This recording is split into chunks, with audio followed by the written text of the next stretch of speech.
Going live. It says we're live. Hello, everybody. Let us know if we are indeed live or if this has lied to us. Clay, you can say something to see if our audio is good. Hello. Are we live? We'll do it live. What Clay, year is this? How's your morning going? It's good. We lost power for some reason, inexplicably, which happens, and every time it happens, it makes me think that they're trying to slip something by me. You're in the hex. Something's going wrong in the hex that's in your life. We lose power, and then all of a sudden the power comes back, and I have 3 kids. I don't know what's going on. And it's Halloween. Every day is Halloween. I wish. If every time we lost power it came back, it was Halloween, that would be great. I'd be tripping all the breakers in my basement just trying to get it to go off manually. People say it sounds good, looks good. I look damn good. I got a haircut and a beard trim. I'm ready to talk about WandaVision. Yeah. Going to the barber for the beard trim makes all the difference, I think. It's nice. I have never done that. That's the one thing I've never done. I've always, I obviously haven't done it in a while. But it's very personal. It feels like it ups your relationship with the barber, quite a bit, because he has to like lean over you and like look at your face like directly at you, and you have to do everything but look him in the eyes as you're talking about politics. You gotta wonder why he doesn't also have a dental license and just kill two birds with one stone.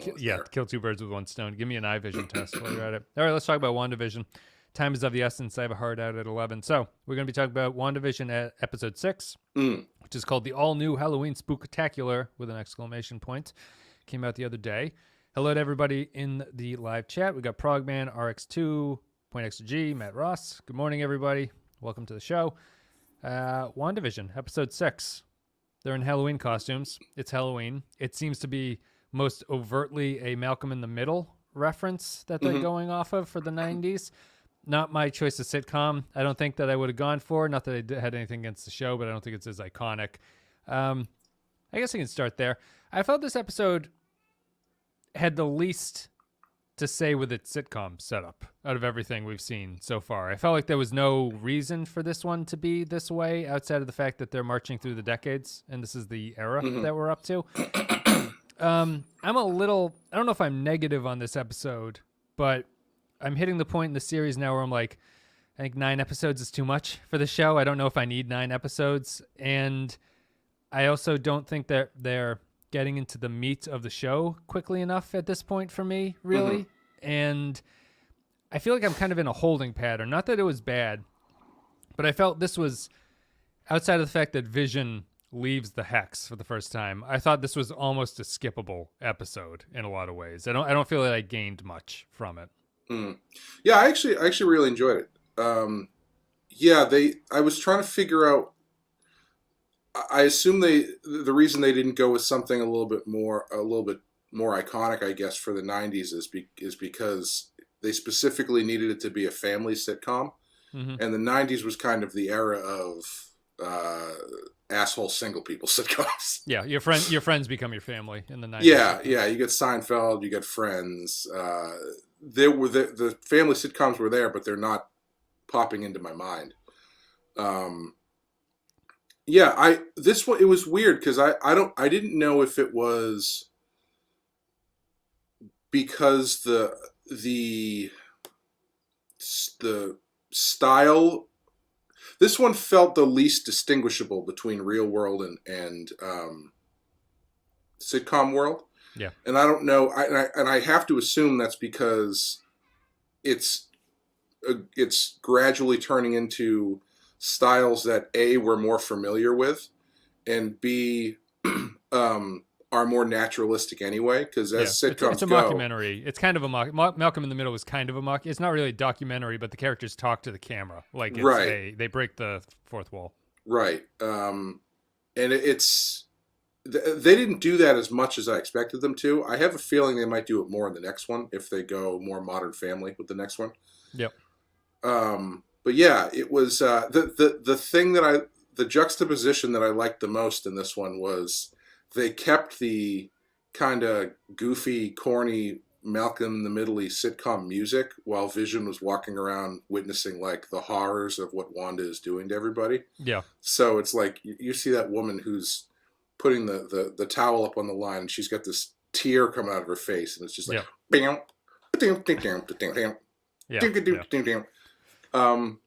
yeah, I think it's would I say it's skip? I don't know. I think you get enough. I think you get more, like, I don't want to call it backstory, but character stuff than you've gotten, because Wanda actually has a conversation with someone. Yeah. But yeah, I think this is probably the most normal episode they've done outside of the one that was completely outside of the hex. Yeah, we talked about I talked about it on maybe the Star Trek podcast. I had listened to a Watch podcast on the Ringer about this, and they were talking about WandaVision and just saying the tagline to their podcast was it's very big and very empty. And I think that I would recommend everyone listen to that. It's the Watch on the Ringer in their recent one about this. I think that they summarized the show in a way that I was feeling but was unable to summarize myself. So I'll just sort of crib their takeaway from it. I'm getting to the point where I think that the reason the episode was tiresome for me is that I don't think that they're getting into Wanda and her. They're not really examining the themes yet. There's like a lot of dancing around what this means, but it's been 6 episodes of establishing what's going on. And I can tell from our conversations in the Discord that this show is moving, unfortunately, in a direction towards everything is now a universe building exercise where you're trying to tie stuff in, and the stuff that people want to talk about, or the stuff that people are interested in, is how does this connect to the next thing that's going to happen? And I find that a little bit tedious myself, like personally. I don't mind the universe, but I feel like it's a distraction from what the show or what any TV show should be, when all you're thinking about is how is this actor going to pull into this, and why is this actor cast this way? Sure. I find it, and so what the Watch was saying is that this show feels a little bit hollow because of that, because it's not about connecting with Wanda and Vision and their struggle. People are distracted by the fact that it's like, does this mean that the mutants are coming? Are the mutants coming? Show me the mutants, goddammit. And I just feel that the show has gone 6 episodes and we've got 3 left.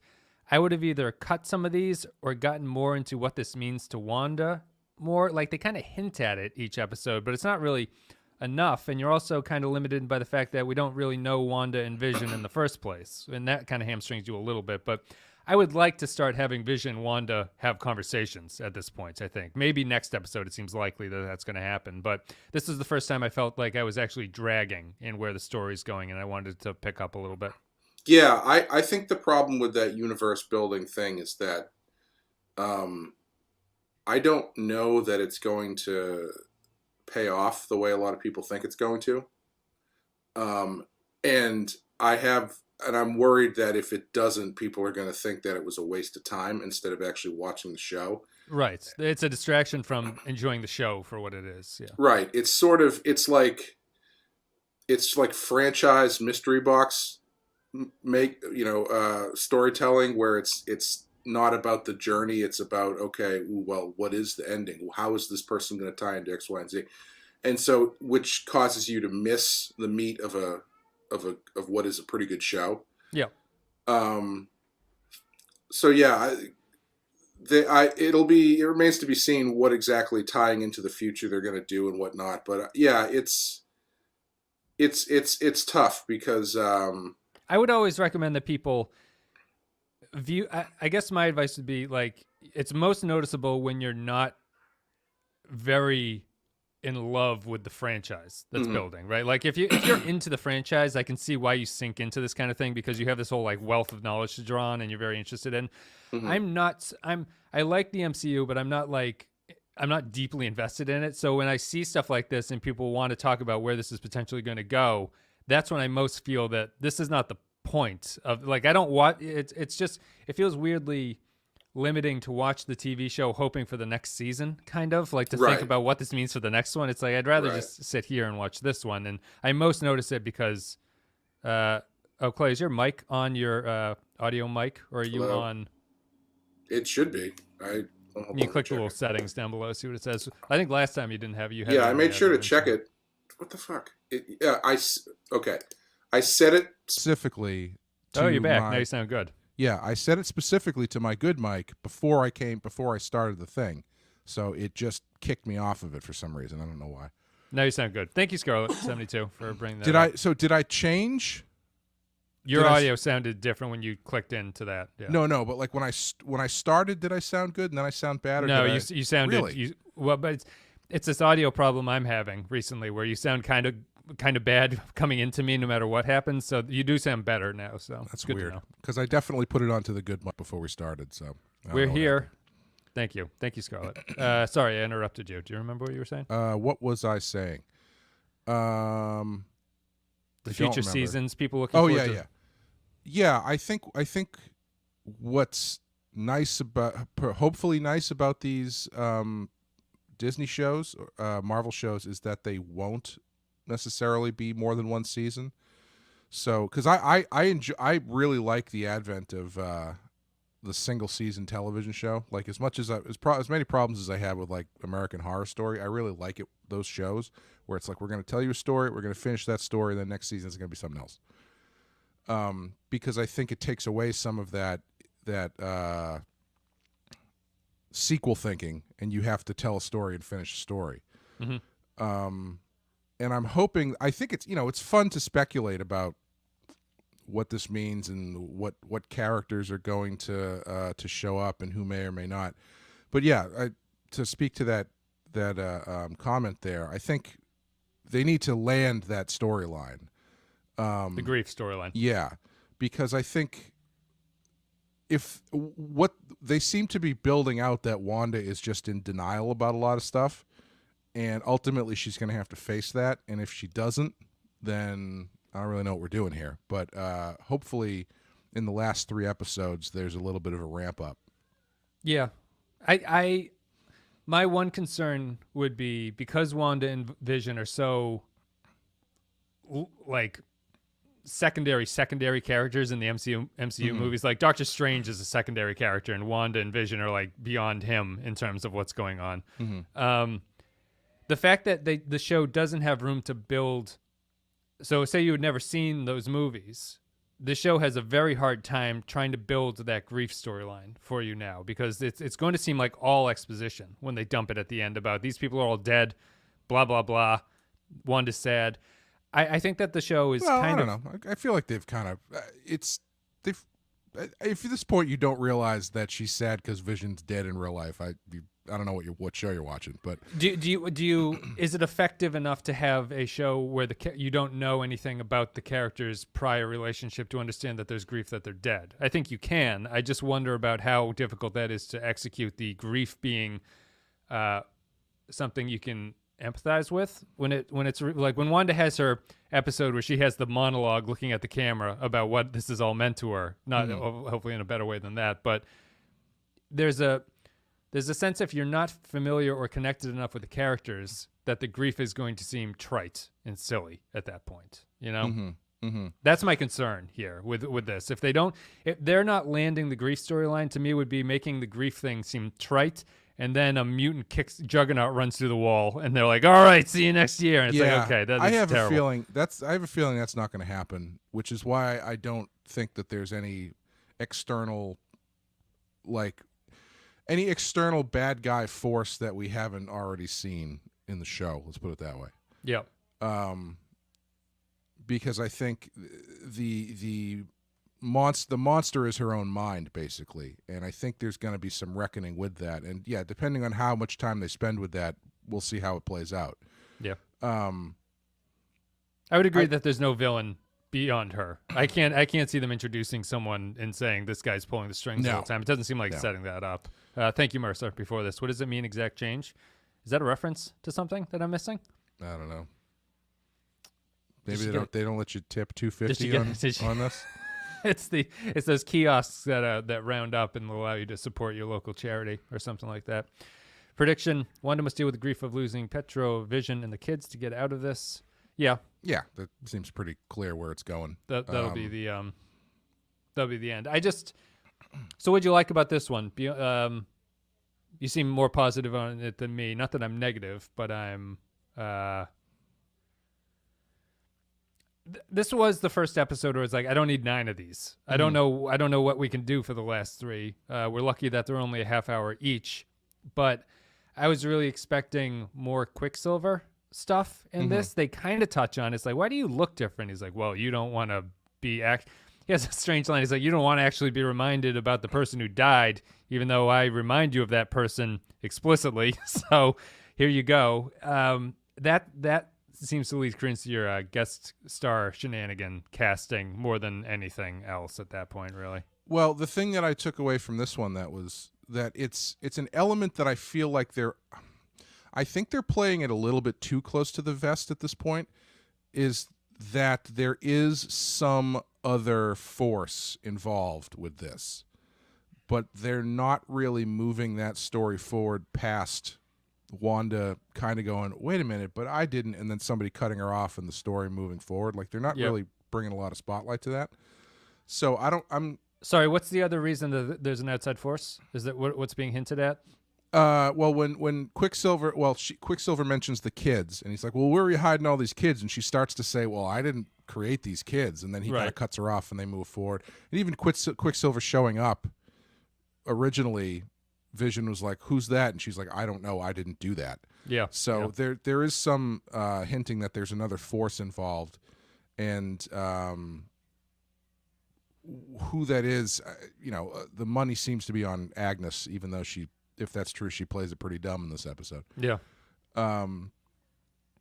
But I think if that is the case, they haven't spent really enough time giving you enough of that story moving forward, because it all seems very background. It's like barely background. It seems like passing dialogue stuff. Yeah. And while I do find it interesting, the characters are not finding it interesting enough to investigate. Let's put it that way. Right. Yeah. Like Vision is onto his thing, which is totally fine. Like, I enjoyed him leaving the thing and falling apart at the very least, because it seems to establish that creations of the Hex can't leave the Hex. Yeah. Yeah. But like, if Wanda is coming across these elements that she's not creating, and she's like, well, I didn't really have anything to do with that, and she's not really interested in figuring out why, then it's tough to sell that to an audience, I guess, as an important thing. It does feel like they're just kicking the can down the road. And it's stylistically, it's a choice, because it's her sitcom powers where she can just ignore things that she's not interested in. But well, that was cute the first couple times as a way to sort of block people learning about things. Mm-hmm. She's having conversations with people who seem to know what's going on. She's like, forget about that. We'll just go into some other direction. And it is a little bit frustrating at this point. Or it doesn't serve the story the way that it did earlier. It just feels more like you're delaying things. Yeah, it's going to be interesting to see how they round it out, because I think the last 3 episodes has to feature Wanda. Ironically, they need to feature Wanda more prominently, and they need to feature her kind of coming to realize what she's doing and what's going on and all that kind of stuff. And whether or not that happens, or whether or not she kind of advances into more of like a villain role, I don't know. Yeah. I really like the widening out of the Hex and turning the outskirts into a circus. Yeah, when the helicopters come through and turn into balloons and stuff like that. That is fun. Vision's sacrifice or semi-sacrifice is nice too. I like the sequence of him flying up and looking at the edge of the town and then going down to it and things like that. I thought all that was good.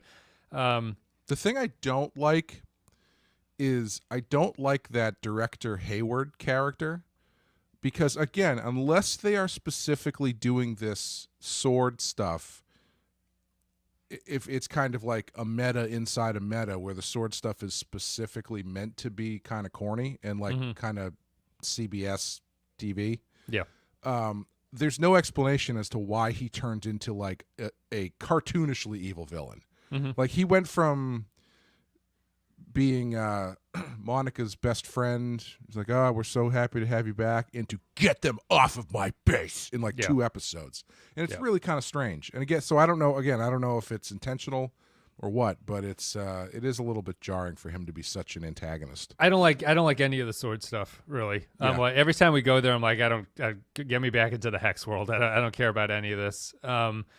Just between the overly CSI computer hacker girl character down to Jimmy Woo, who's like the nicest guy. That's just his thing, is just being a nice guy in this world, I guess, bringing people coffee and stuff like that. Down to the cartoonish director who's yelling at everybody and telling people like, get off my site or get off my yard. Not crazy about it. So to land the grief storyline, how I will feel let down if the grief storyline is,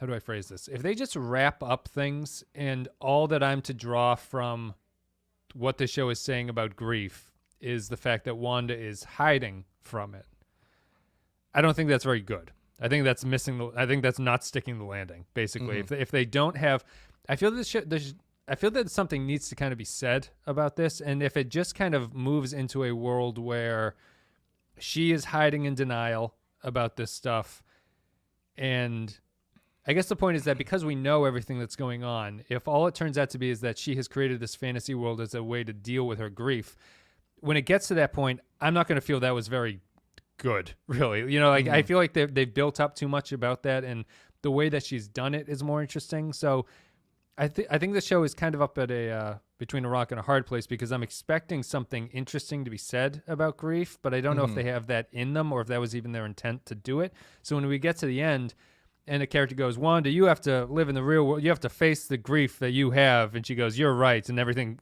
it fizzles out around her. I go, all right. You know, like I feel like the concept is so strong. You really need something to say about it when you get to the end of it. And I don't know if it's going to have it in it. Yeah, I don't know. I think Monica is definitely setting up to be that character who gives her the trite explanation about living in the real world that causes her to all of a sudden go like, yeah, you're right. But hopefully it is more interesting than that. You can tie this into hex-causing mutations. They do mention that they don't say DNA, interestingly. They say something else, I think. But they I don't know if DNA was too obvious. Is this what causes mutants to kick off into the world? I don't think so. And I kind of hope not. Because the idea being that the hex just engulfs the world, I assume, because it's growing at the end of this episode. Yeah. And she eventually... I don't know. That doesn't... If that's what they do, that's to bring mutants in, that's going to be really disappointing to me. Because mutants... someone else was saying this on Twitter. There's a very stark difference between mutants and mutated people in the Marvel Universe, which is why people are fine with Captain America, but they hate the X-Men. It's because the X-Men mutants have the X gene built into their code, so they're born that way, whereas Spider-Man, Captain America have been given powers. They've culturally appropriated mutants. Yeah, basically, yeah. And mutants are viewed as the next evolutionary step past humans, which is where all the fear comes from. Yeah, of being replaced. So to take that away, I don't know. I feel like that's going to be kind of undercutting the core concept, and It's destructive to what X-Men is. It's why X-Men is the best comic franchise, because I think it has the most to say about anything. It's like the most insightful into a actual society thing. You know, Captain America's like just sort of propagandistic fun in a way. Like it's kind of corny, but the X-Men is actually substantial in what it says about things, and to have it just be I think you mentioned it earlier. Like if Professor X just walked in and goes, "I'm a mutant," I wouldn't go, how the fuck did this happen? What kind of world are we living in? Like, where has he been? I don't need this Genesis event to create them and to make them. It does undercut what they are. They should just be born of humans who are just seen as different from society at large. In the original X-Men comics, the X gene gets the speed at which the X gene starts showing up gets exacerbated by the atomic bomb. Yeah, which is why they're called the Children of the Atom. Sure. And I think they've since changed that, but the idea that let's just say, if you wanted to work mutants into the story, there's plenty of atomic bomb level events that have happened in the past 15 years that you could just have mutants show up and be like, oh yeah, this is a thing now. Because remember when we blew up that arc reactor in the first Iron Man movie? Yeah, that activated everybody's X gene. Yeah. You know, so I think I don't know. using the hex to forcibly activate or create mutants. I don't know. I mean, what does that give you story wise in this story? That's the thing. Wanda. Yeah, I don't. If these shows are going to be able, if this show is going to be able to work, it needs to work on its own merits. And I think the stuff that you're bringing in from other movies at the start is fine. Like, I think Wanda and Vision being pre-existing characters that have a story you kind of need to know, but it benefits you if you know the story. That's probably as far as you can go to having this story land in a satisfactory way, and have it not just be like you're saying at the end. Oh, okay, well, this was just a way to figure out how to get mutants in the MCU. It's like, well,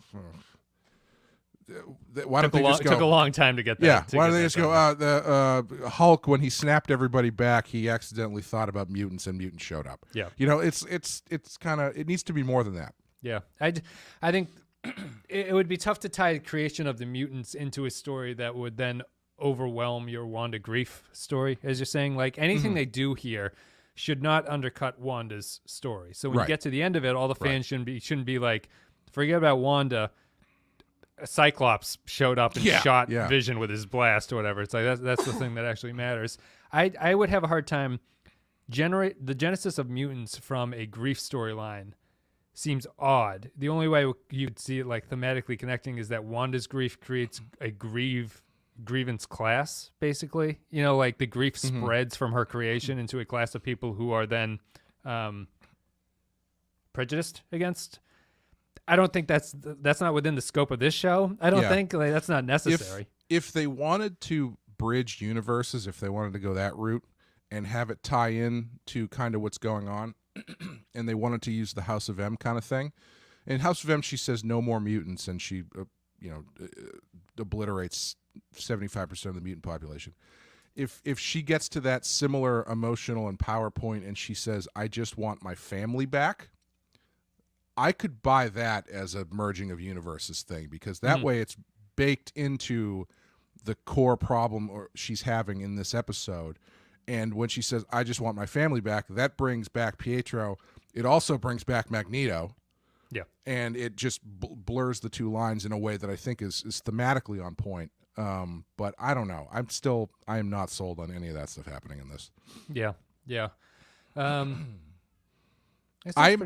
I'm more sold because I guess the original thing was that Doctor Strange, the second Doctor Strange movie, was supposed to come out like right on the heels of this. Yeah. And so people are assuming there's going to be a multiverse thing because that movie's going to be all about the multiverse. Yeah. And Wanda's in it, I think, right? She's I think so. I could see that being sort of like a hanging tag lead into this, but I don't think it's going to be like, we've busted open the multiverse. Now what are we going to do? Join us for Doctor Strange 2 in a year and a half or something. Yeah. But who knows? Excuse me. No more mutants or no more mutants. It's true. It's all about. It's all about the Lionel Hutz card where it's like, actually, those are wrong. It's no more mutants. Everyone should use the Oxford comma. This is not an Oxford comma, but it's that thing about we brought the strippers, Kennedy and Hitler or whatever, and you need the comma in there. The third one. House of M. Wanda would remake the entire universe. He's trying to get into the yogurt and starves to death. Yeah, that was interesting. I couldn't quite parse that one out. I think that one's probably going to be a little bit more clear as the story goes. Yeah.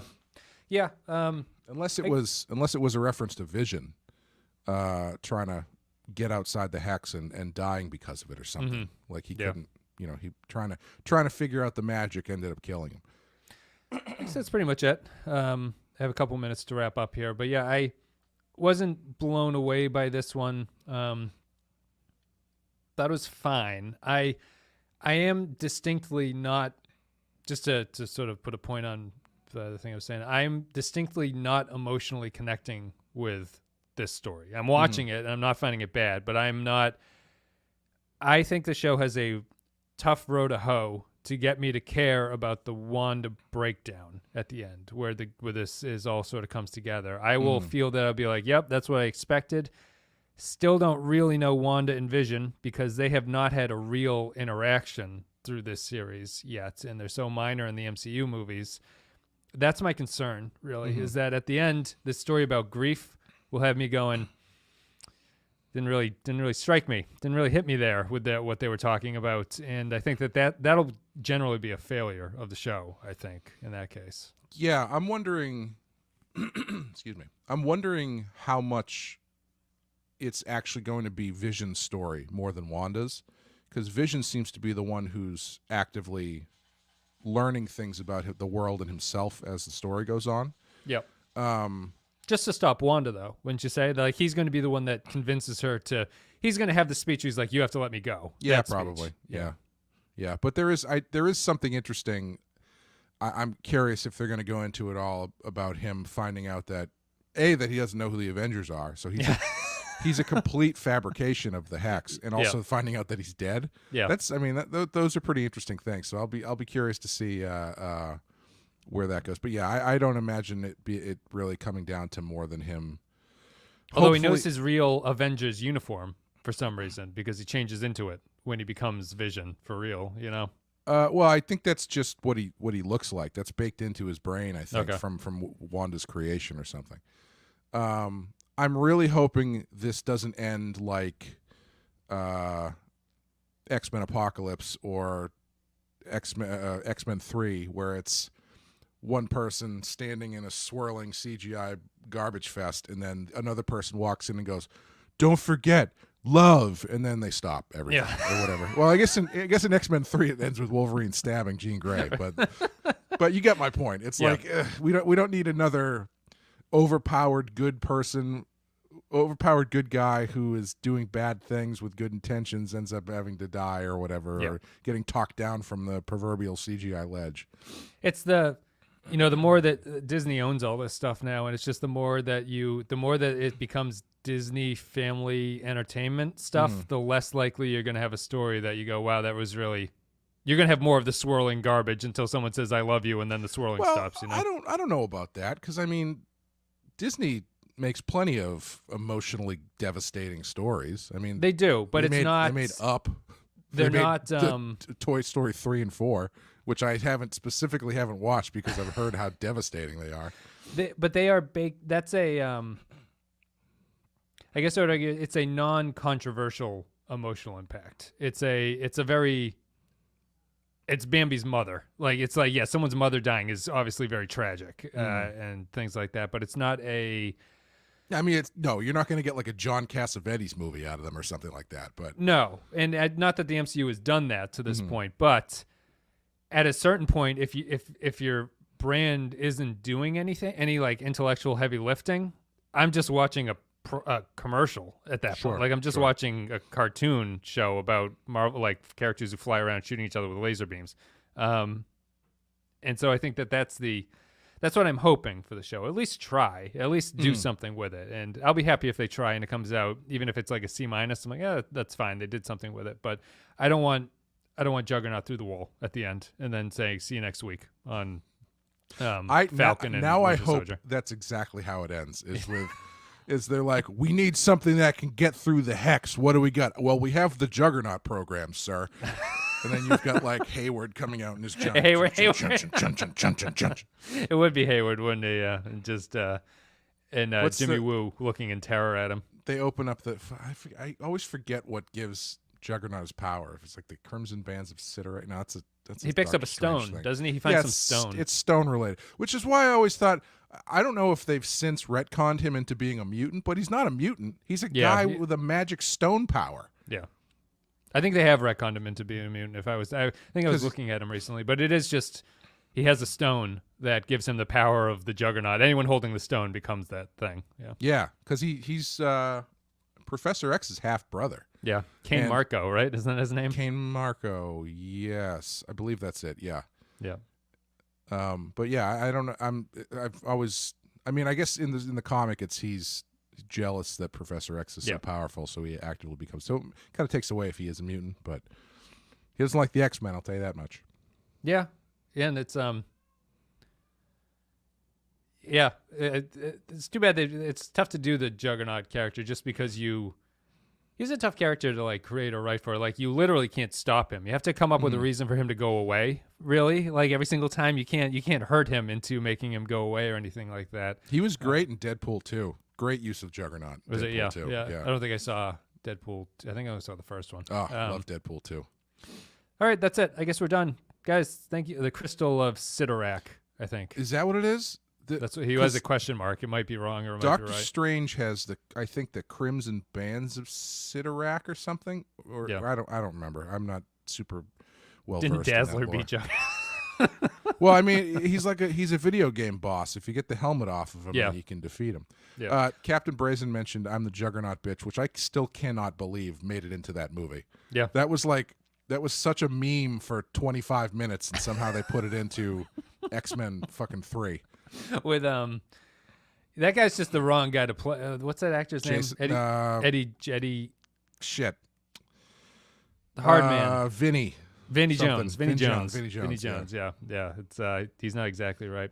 Yeah, guys, I do have a heart out, but thank you very much for listening. Thank you for supporting the show and watching and everything. Let us know what you thought about WandaVision in the comments. Otherwise, join the Discord to continue our conversation about it over there. And that's it. Clay, I guess we're done. We'll sign off now. I'll close Brazen's thing. And we'll be back next week with the next WandaVision. And then there's 3 more, I think. Correct. It is a gem belonging to the god Sidorak, according to the wiki. Okay, There we go. there you go. That's why you guys tune in, for us to wonder about things, and the listeners look up on Wikipedia. So I have really, when I was growing up before the internet existed, I thought I had a deep, active working knowledge of comics, which I did.